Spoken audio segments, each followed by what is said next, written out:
Nilinaw ni House Deputy Speaker Paulo Ortega V na hindi maaaring ihambing ang emergency-based remote voting mechanism ng Kamara sa ipinapanukalang online participation sa mga sesyon ng Senado bago ang impeachment trial ni Vice President Sara Duterte.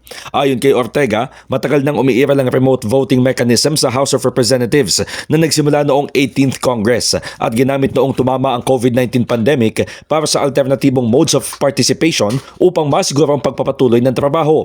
Binuuan niya ang framework bilang praktikal at limitadong mekanismo sa kasagsagan ng extraordinary circumstances at inia-apply sa ilalim ng tinukoy na parameters noong pandemya. Binigyang diin din ito na hindi substitute sa physical attendance sa proceedings ang remote participation lalo na sa pambansang interes. Punto pa ng House Leader, hindi maaaring piliin lang ang bahagi ng rules na convenient sa argumento dahil kapag binasa ang House Rules, malinaw na ang virtual participation ay exception at hindi default mode ng lehislatura.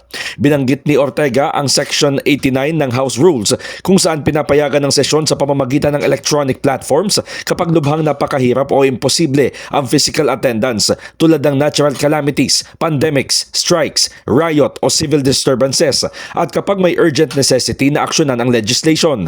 Bukod dito, nakasaad sa Section 71 ang limitadong exemption sa physical attendance para sa official duties, partikular ang committee hearings, bicameral conference meetings, sessions ng Commission on Appointments, House Electoral Tribunal proceedings at misyon na otorisado ng Speaker. Sa huli, ipinaliwanag ni Ortega na hindi dapat gamitin ang emergency provisions ng House Rules para bigyang katwiran ang paggawa ng extraordinary process bilang ordinary practice.